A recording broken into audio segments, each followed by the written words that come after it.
নমস্কার, দিনবার্তায় আপনাদের স্বাগত। এই মুহূর্তে বিশেষ নিবেদন নিয়ে আমি জয়দীপ। এখনকার বিস্তারিত। 26শে মহারণে একে অন্যের কমর কষে মাঠে নামছেন। সব দলই নিজেদের গুছিয়ে আনতে রণকৌশল ঠিক করছেন। সম্ভাব্য প্রার্থীরা নিজেদের অবস্থান পাকা করতে এখন থেকে দৌড়ঝাঁপ শুরু করে দিয়েছেন। দলের সমর্থনে বিভিন্ন ইস্যু নিয়ে মত ব্যক্ত করছেন অনেকেই। কংগ্রেস দলের সমর্থনে বিভিন্ন গুরুত্বপূর্ণ ইস্যু নিয়ে মিডিয়ার সামনে মত ব্যক্ত করেন দলের সহসভাপতি জ্যোতিষ পুরকায়স্থ। বিশেষ করে অনুপ্রবেশ সমস্যা, গড় উপরে ভার বিরোধী তকমা, এসআর প্রসঙ্গ ইত্যাদি প্রতিটি প্রসঙ্গ অতি সাবলীলভাবে মেলে ধরেন তিনি মিডিয়ার প্রতিনিধির সামনে। প্রথমত আপনাকে CNN24-এর পক্ষ থেকে আন্তরিক শুভেচ্ছা। আজ আমরা বিভিন্ন গুরুত্বপূর্ণ ইস্যু নিয়ে আপনার কাছে এসেছি। সমগ্র রাজ্যে এক ডামাডোলের পরিস্থিতির সৃষ্টি হয়েছে এই মুহূর্তে। কখনো বা রাজ্যের মুখ্যমন্ত্রী উনি অযৌক্তিক মন্তব্য করছেন, কখনো বা আরেক নেতা। যেহেতু আপনার কাছে প্রথমত আমরা একটা প্রশ্ন রাখছি যে অসমে অনুপ্রবেশকারীদের আস্তানা গড়ে উঠেছে, এর জন্য দায়ী কংগ্রেস। এটা আমার কথা নয়, শাসক দল এমনটা মন্তব্য করছেন। আপনি কি মনে করেন এটা কি সত্যি?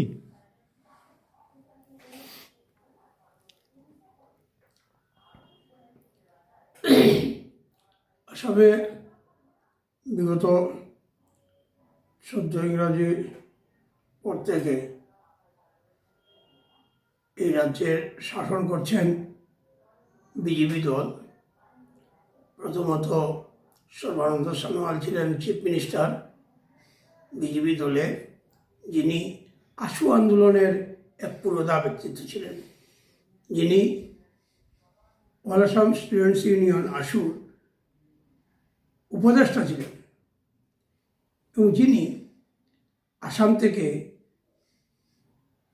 অনুপ্রবেশকারীদের সরানোর প্রশ্নে এই প্রশ্নকে কেন্দ্র করে সুপ্রিম কোর্টে মোকদ্দমা করেছিলেন, যে মোকদ্দমাটা একটা লিডিং মোকদ্দমা সর্বানন্দ সোনোয়ালের নামে, যেটা ফরেনার্স ট্রাইব্যুনালের প্রত্যেক ট্রাইব্যুনালের বিচারের সময় এটা কাজে লাগে। সেই সর্বানন্দ সোনোয়াল চিফ মিনিস্টার ছিলেন এবং সেই সময় তার এই মোকদ্দমার কারণে IMDT আইনটি বাতিল হয়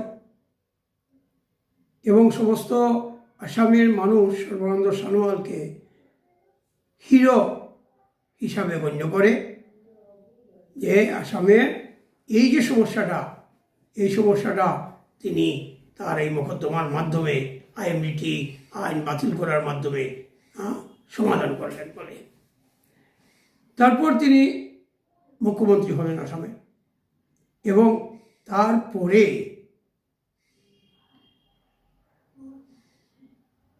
ডক্টর হিমন্ত বিশ্ব শর্মা উনি মুখ্যমন্ত্রী হলেন এবং উনার পিরিয়ডে উনি প্রতিনিয়ত বলছেন আসাম থেকে মিয়া খেতাবেন, আসাম থেকে বাংলাদেশি খেতাবেন।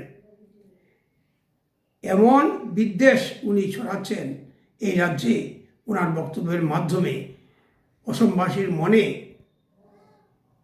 যে 5 টাকা যদি ভাড়া হয় রিক্সা, আর রিক্সাওয়ালা যদি মিয়া হয় তাহলে যেন তাকে 4 টাকা দেওয়া হয়।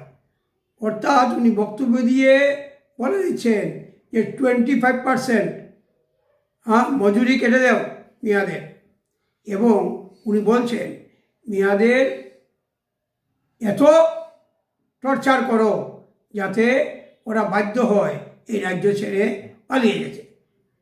তো হিমন্ত বিশ্ব শর্মা জি এবং সর্বানন্দ সোনোয়াল জি, ওনারা বিজেপি দলের চিফ মিনিস্টার আজকে ক বছর হলো? এইবার 10 বছর পূর্ণ করেছেন, আর তো ওই 2 মাসের ভিতরে নির্বাচন হবে। এই 10 বছরে ওনারা কি করলেন? 10 বছরে ওনারা বিভিন্ন জায়গা থেকে হিমন্ত বিশ্ব শর্মা তো উচ্ছেদ করছেন, উচ্ছেদ অভিযানে রক্ত আছেন। আমার করিমগঞ্জ জেলায়, হাইলাকান্দি জেলায়, কোকরাঝার, নলবাড়ি, বরপেটা, সমস্ত জেলাতে নগাঁও উনি বুলডোজার চালিয়ে মানুষের ঘরবাড়ি ভাঙছেন, পাকা ঘরবাড়ি পর্যন্ত ভাঙছেন, উচ্ছেদ করছেন মানুষকে। সেই উচ্ছেদকৃত মানুষ উনার মতে মিয়া এবং উনার মতে বাংলাদেশি ঘুষপেটিয়া। তাহলে উনি তাড়াচ্ছেন না কেন? অন্যদিকে আসামের মানুষ বলছে যে উনি মানুষের জমি থেকে, আসামের জমি থেকে গরিব জনসাধারণকে উচ্ছেদ করে উনি নাকি সেই জমি কর্পোরেট সেক্টরে দিয়ে দিচ্ছেন, কর্পোরেট সেক্টরের হাতে তুলে দিচ্ছেন। এবং সেই অভিযোগে আজকে আসামে অনেকেই উনার পত্নীকে জড়াচ্ছেন যে উনি পত্নীর নামে জমিগুলি তুলে দিচ্ছেন। আমার প্রশ্ন হলো যে এই যে বাংলাদেশি ঘুষপিটিয়ার প্রশ্ন, এই বাংলাদেশি ঘুষপিটিয়ার প্রশ্নে ওনারা যেমন নরেন্দ্র মোদী সরকার 15 লক্ষ টাকা করে প্রতিটা করে দেবেন বলেছিলেন, কারো ঘরে 1 টাকাও আসেনি। 2 কোটি বেকারের চাকরি দেবেন বলেছিলেন, কোথায় সেই স্কিম ডেভেলপ মেরেছে? উনি বলেছিলেন এই ডিমনিটাইজেশন, যেটা টাকা বাতিল করে দিলেন, সেই বাতিল করার ফলে ভারতবর্ষের মানুষের লাভ হবে, এবং বিদেশে যে টাকাগুলা গেছে সেই টাকাগুলা বাতিল হয়ে ভারতবর্ষের মানুষের উপকার হবে। কিন্তু কই, উপকার তো হয়নি। এবং ডেভেলপমেন্টের নামে, ডিজিটালাইজড ইন্ডিয়ার নামে উনি অনবরত ওনার মুখে প্রচার করছেন, ডেভেলপমেন্টের কথা বলছেন, সবকা সাথ সবকা বিকাশ। এই সমস্ত করিশ্মা, এই সমস্ত দিক বিবেচনা করলে পরে পলমা কাণ্ড, কিছুদিন আগে এই কাশ্মীরের যে আরেকটি কাণ্ড ঘটে গেল, এইসব কাণ্ডকে সামনে রেখে যদি বলতে হয় তাহলে কি বলতে হবে? আজকের দিনে বাংলাদেশি ঘুষপেটিয়া তো দূরের কথা, আজকের দিনে ওনারা আসামের চিফ মিনিস্টার ডিক্লেয়ার করেছেন যে ভারতের সংসদের বিরোধী দলনেতা, উপদলনেতা গৌরব গগৈ মহাশয়, আসামের সুসন্তান গৌরব গগৈ মহাশয়, উনি নাকি পাকিস্তানের এজেন্ট। এবং উনি পাকিস্তানের এজেন্ট বলছেন যে স্বরাষ্ট্রমন্ত্রী এটা দেখবেন। আর গৌরব গগৈ তার কাউন্টারে বলেছেন যে উনার স্ত্রী যে কোম্পানিতে, যে অর্গানাইজেশনে কাজ করেছেন, সেই অর্গানাইজেশন থেকে নরেন্দ্র মোদীর নেতৃত্বাধীন গুজরাট সরকার এর সম্পর্ক ছিল। তাইলে এবার যদি আমি হিমন্ত বিশ্ব শর্মাজির কথা, ডক্টর হিমন্ত বিশ্ব শর্মাজির কথা, চিফ মিনিস্টারের কথা যদি আমি ধরে নিই, তাহলে পরে উনাকে বলতে হবে যে উনার যে প্রাইম মিনিস্টার, উনার যে স্বরাষ্ট্রমন্ত্রী অমিত শাহ, তারা ডাহা ফেল করেছে, উনারা ব্যর্থ। শুধু ব্যর্থ নয়, উনাদেরকে মানুষ কি বলবে, কি সংজ্ঞায়িত করবেন মুখ্যমন্ত্রীর বাচ্চে, যে যারা সংসদের মধ্যে পাকিস্তানের এজেন্টকে রেখে, বিরোধী দলের উপদলপতি হিসাবে রেখে সংসদ চালাচ্ছেন।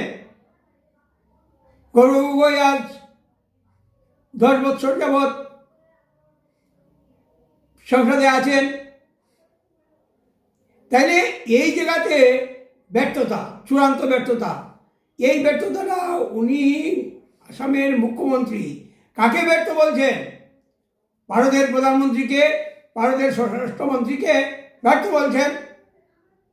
যদি গৌরব গগৈ পাকিস্তানের এজেন্ট হয়ে থাকেন, তাহলে গৌরব গগৈকে ভারতের সংসদে স্থান দেওয়া, সংসদে কাজ চালিয়ে যেতে দেওয়া, এটার মতো অপরাধ আর কি কিছু হতে পারে?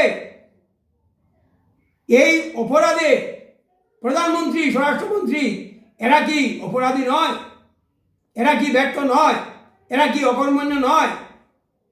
এদের যে মন্ত্রিসভা কি অকর্মণ্য নয়? তাহলে আসামের মুখ্যমন্ত্রীর কথাকে যদি আমরা প্রাধান্য দেই, তাহলে বলতে হবে ভারতের স্বরাষ্ট্রমন্ত্রক একটা অকর্মণ্য মন্ত্রক। বলতে হবে ভারতের প্রধানমন্ত্রীর যে দপ্তর, সেই দপ্তর ভারতের প্রধানমন্ত্রীর এই নরেন্দ্র মোদীর কার্যকালে দেশ সঠিকভাবে চলছে না। আজকে ঘুষপেটিয়াকে বার করার দায়িত্বটা কার? ঘুষপেটিয়াকে বার করার দায়িত্ব তো স্বরাষ্ট্রমন্ত্রকের। স্বরাষ্ট্রমন্ত্রক তাইলে কাজ করছে না। এবং আজকে 10 বছর থেকে বিজেপি কেন্দ্রে, 10 বছর থেকে বিজেপি রাজ্যে, 10 বছর থেকে বিজেপি পঞ্চায়েতে, তাইলে এই যে সর্বত্র বিজেপি বয় দেশ, এই জায়গাতে 10 বছরে তারা যদি ঘুষপেটিয়া সমস্যার সমাধান করতে পারেননি, তারা যদি পাকিস্তানের এজেন্টের সমস্যার সমাধান করতে পারেননি, তাহলে নির্লজ্জের মতো তো সরকারে, জগদ্দল পাতনের মতো সরকারে বসে থাকার অর্থ হয় না। সরকারের দায়িত্ব ছাড়ুন। যারা এই সমস্যার সমাধান করতে পারবে তারা দায়িত্ব নেবে। আজকে নরেন্দ্র মোদী এবং অমিত শাহ তারা কিছু করতে পারছেন না।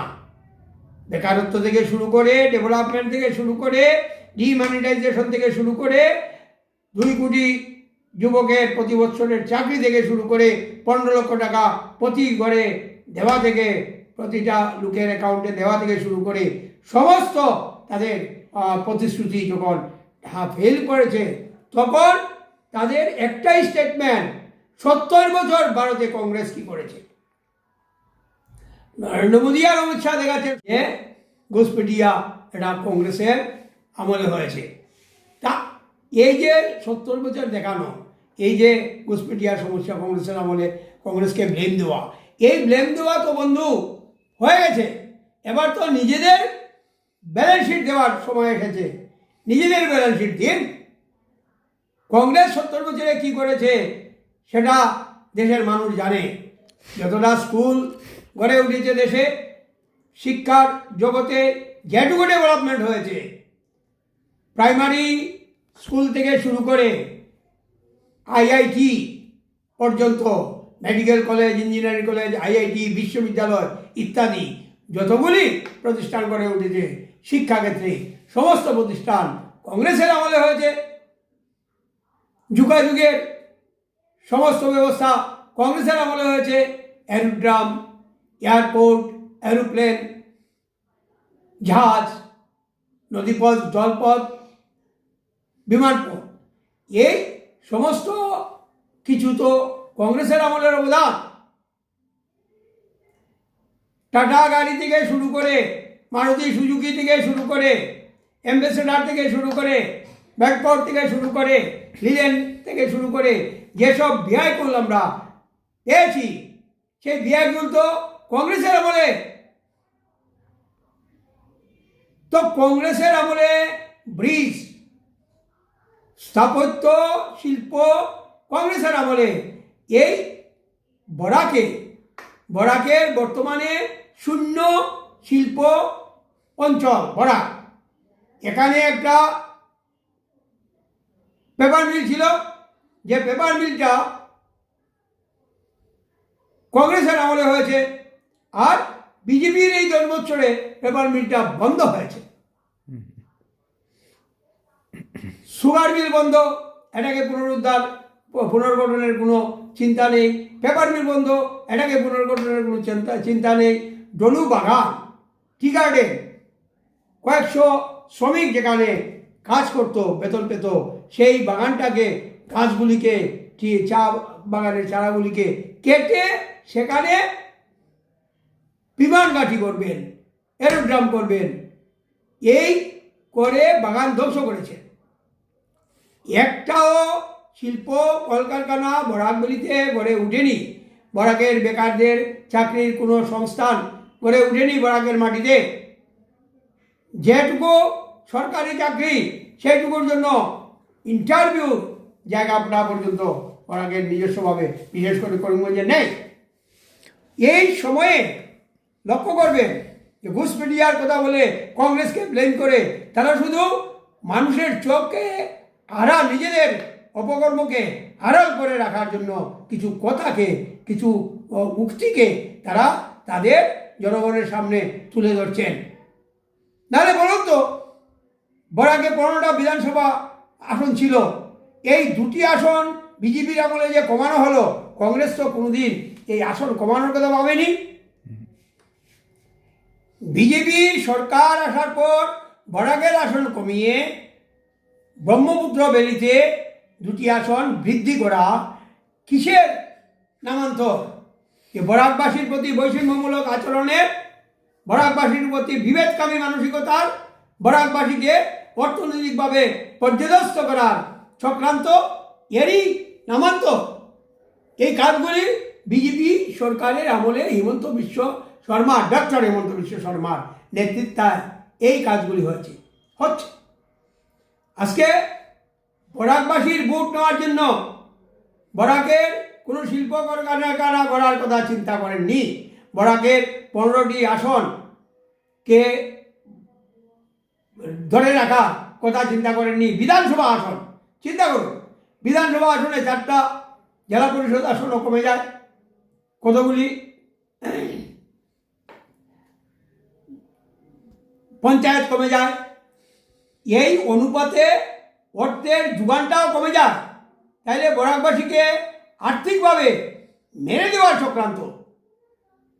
বরাকবাসীর আর্থিক উন্নতির কোনো কাজ করেননি, কিন্তু ভোট আদায়ের কৌশল উনি ঠিক জানেন। ভোট আদায়ের কৌশলের জন্য বরাকের মানুষকে 2 ভাগে বিভক্ত করে দিয়েছে। সামনে কি এনেছে? সামনে রবীন্দ্রনাথকে এনেছেন, রবীন্দ্রনাথের সৃষ্টিকে এনেছেন। রবীন্দ্রনাথ বলেছিলেন তার এক কবিতাতে, সুন্দরী শ্রীভূমি। এই সুন্দরী শ্রীভূমি কথাটাকে কোট করে, রবীন্দ্রনাথকে বিকৃতভাবে কোট করে উনি করিমগঞ্জ জেলার নাম বদল করে শ্রীভূমি করেছেন। অর্থাৎ এই সংঘাতটা যদি লাগে, করিমগঞ্জ নাম থাক, করিমগঞ্জ নামের পক্ষে যাদের ডকুমেন্ট, দীর্ঘদিনের ডকুমেন্ট, শত শত বছরের পুরনো ডকুমেন্ট যাদের করিমগঞ্জ নামে, সেই ডকুমেন্ট চেঞ্জ করে শ্রীভূমি হওয়ার পর যেভাবে সিওটের ডকুমেন্ট কিছু মানুষ টাকা সত্ত্বেও দেখাতে পারছেন না, আগামী দিনে করিমগঞ্জের ডকুমেন্ট টাকা সত্ত্বেও দেখানো সম্ভব না হতে পারে। এই যে মানুষকে এইভাবে যে চক্রান্ত করে মানুষকে ধ্বংস করার যে কায়দা, এই কায়দাটা বিজেপির চাইতে ভালো আর কেউ পারেনি। তাই করিমগঞ্জ নামকে তারা আনলেন, শ্রীভূমি নামকে সরিয়ে দিলেন। আর এই 2 নাম সরানোকে কেন্দ্র করে, এই 2 নামকে কেন্দ্র করে করিমগঞ্জের মানুষকে, বরাকের মানুষকে বিভক্ত করার এক সুপরিকল্পিত পরিকল্পনা করেছিলেন মুখ্যমন্ত্রী ডক্টর হিমন্ত বিশ্ব শর্মা মহোদয়। যদিও বরাকের মানুষ, করিমগঞ্জের মানুষ তার এই চালাকিটা ধরে ফেলেছেন, তাই মানুষ এখানে বিভক্ত হননি। মানুষ ঐক্যবদ্ধভাবে করিমগঞ্জ নামের এই ধরনের পরিবর্তন করে শ্রীভূমি করার প্রতিবাদ করেছেন। আপনি লক্ষ্য করেছেন এখানে বন্ধ পালন পর্যন্ত হয়েছে, হাজার হাজার মানুষ রাস্তায় বেরিয়ে প্রতিবাদ করেছেন, কয়েক শত মানুষ, 2000-এর মতো মানুষ কনভেনশনে যোগ দিয়েছেন। এখানে নিতুমণি শইকিয়া, আসামের প্রতিদিনের সম্পাদক নিতুমণি শইকিয়া এসেছিলেন। তাইলে আজকে এই বিজেপি সরকারের কামটা কি? কোনো কাম করার দরকার নেই, শুধু কংগ্রেসকে ব্লেম করা, সুনিপুণভাবে কংগ্রেসকে কীভাবে ব্লেম করা যায়, তাই এই কংগ্রেসকে ব্লেম করা আর বিবাদের রাজনীতি করা, বিষাক্ত রাজনীতি করা, এই কাজের মধ্যে দিয়ে বিজেপি সরকার টিকে থাকতে চাইছে। আমরা জানি 2026-এ বিজেপি সরকারের এই যে ঘৃণ্য চক্রান্ত, এই যে বিজেপি দলের এই যে বিবাদের রাজনীতি, বৈষম্যের রাজনীতি, বিষাক্ত বাতাবরণ আসামের মাটিতে তুলে ধরেছেন, এই মাটিটা শঙ্করদেবের মাটি, মাধবদেবের মাটি, এই মাটি আজান ফকিরের মাটি, এই মাটি গৌরাঙ্গ মহাপ্রভুর মাটি, এই মাটি ঐক্যের মাটি, এই মাটি মিলনের মাটি, এই মাটি সম্প্রীতির মাটি, এই মাটি বিভেদের মাটি নয়, এই মাটি সংঘাতের মাটি নয়। সুতরাং আসামে 26-এ হিমন্ত বিশ্ব সরকারের পরাজয় অবশ্যম্ভাবী এবং নূতন সরকার কংগ্রেসের গড়ে উঠবে গৌরব গগৈজির নেতৃত্বে। এটা আজকে জনমানুষে প্রমাণিত। সুতরাং ওনারা ভয় পেয়েছেন, আর ভয় থেকেই প্রলাপ বকছেন কংগ্রেস কি করেছে, যা দুষ করেছে সব কংগ্রেস করেছে, আর ওনারা কোনো কাজ না করে শুধু বিভেদ করে যাচ্ছেন আর বলছেন ডেভেলপমেন্ট করছি। যেহেতু আরেকটা প্রশ্ন রয়েছে আপনার কাছে, গুরুত্বপূর্ণ প্রশ্ন, আপনার কথার পরিপ্রেক্ষিতে আমরা প্রশ্ন রাখছি যে প্রদেশ কংগ্রেস সভাপতি তথা সাংসদ গৌরব গগৈর বিরুদ্ধে যে ভারত বিরোধী তকমা লাগানো হয়েছে এবং তারই প্রতিবেদন প্রকাশ করার কথা ছিল 10ই সেপ্টেম্বর, কিন্তু তার ঠিক 6 মাস পরে এখন গৌরবের বিরুদ্ধে ওনার স্ত্রীর পাকিস্তানের সঙ্গে লিঙ্ক রয়েছে বলে রাজ্যের মুখ্যমন্ত্রী বারবার গলা ঝেড়ে বলছেন। আপনি কি মনে করেন যে এটি রাজনৈতিক ষড়যন্ত্র? নিঃসন্দেহে সাংবিধানিক পদে অধিষ্ঠিত হয়ে ডক্টর হিমন্ত বিশ্ব শর্মা মহোদয়, উনি যেভাবে নিজের এই পদের গরিমাটাকে কলুষিত করছেন, ভাবলে বড় অবাক লাগে, বুঝলেন? কারণ দল তো চিরস্থায়ী নয়, নদীর জলের মতো খরস্রোতা, সময় এবং নদীর জল, এটা খরস্রোতা, এক জায়গাতে টিকে থাকে না। ঠিক একইভাবে সময় প্রবাহ, রাজনীতির প্রবাহ, এটাও এক জায়গাতে টিকে থাকতে পারে না, এটা বহমান। বিজেপি এসেছে, বিজেপি যাবে। কোনো এক সময় জনতা গভর্নমেন্ট হয়েছিল আসামে, আপনি লক্ষ্য করেছেন, গোলাপ বরবরা, শরৎচন্দ্র সিনহা, গোলাপ বরবরা এদের নেতৃত্বে, এবং এজিবি সরকার হয়েছিল প্রফুল্ল মন্ত্রজির নেতৃত্বে, মুখ্যমন্ত্রীত্বে। কিন্তু আজকে এরা নেই। আসামে আসুর আন্দোলন যারা দেখেছেন, এজিবি দলের অগপর অসম গণপরিষদের আন্দোলন যারা দেখেছেন, তারা জানেন সেই আন্দোলনের কাছে বিজেপির আজকের যে ঢেউ, এটা কিছু নয়।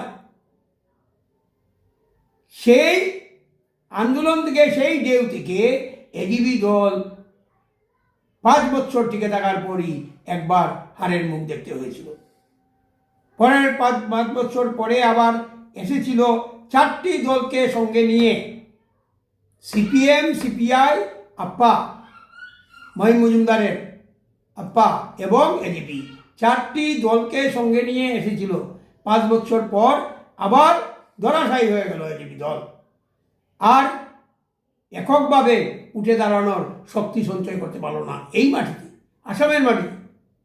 সুতরাং বিজেপি আজ যা করছে, মানুষের প্রকৃত কাজ না করে যা করছে, এতে এই বিজেপি দল টিকে থাকবে না। এইভাবে গৌরব গগৈকে মিথ্যা অপবাদ দিয়ে কলুষিত করে আহোম অস্মিতাকে আঘাত করছেন ডক্টর হিমন্ত বিশ্ব শর্মা।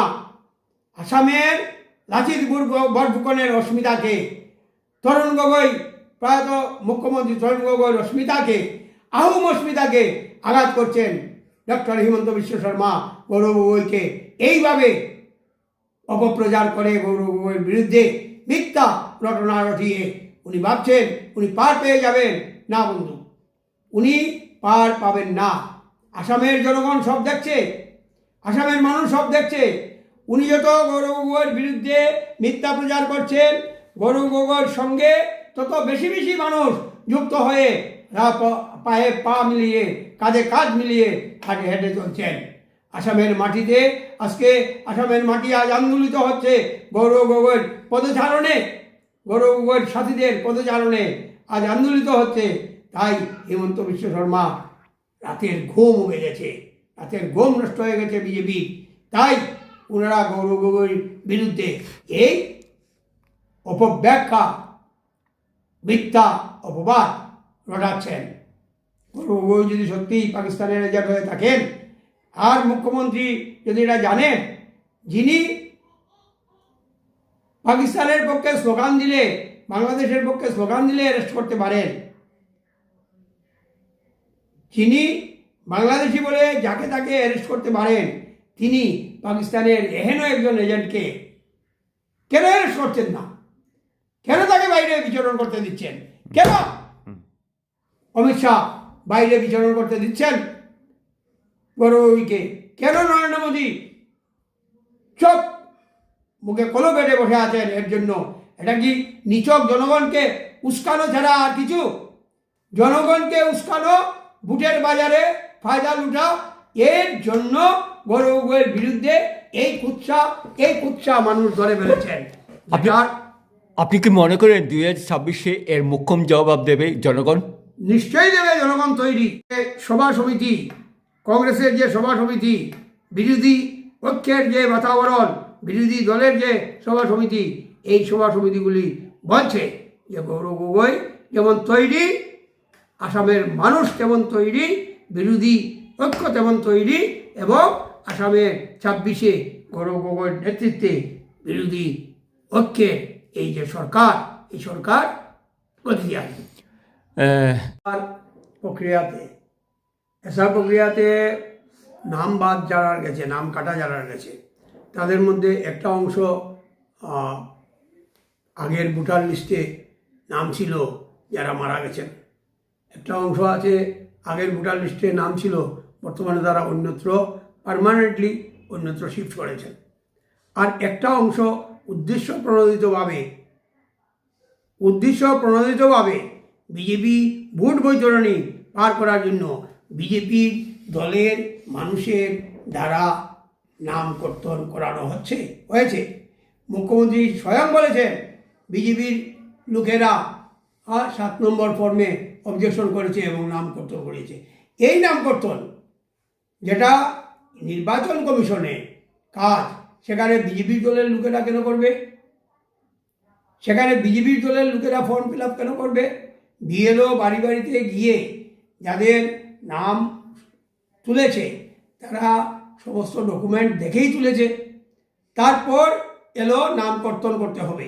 আপনারা লক্ষ্য করেছেন কয়েকজন বিএলও প্রতিবাদ করেছেন, এর মধ্যে একজন বিএলও সংবাদ মাধ্যমে দাঁড়িয়ে, সোশ্যাল মিডিয়ায় দাঁড়িয়ে বলেছেন কিভাবে বিএলওকে অপদস্থ করা হচ্ছে, হ্যারাসমেন্ট করা হচ্ছে, কিভাবে বাধ্য করা হচ্ছে বিএলওকে নাম কর্তন করার জন্য।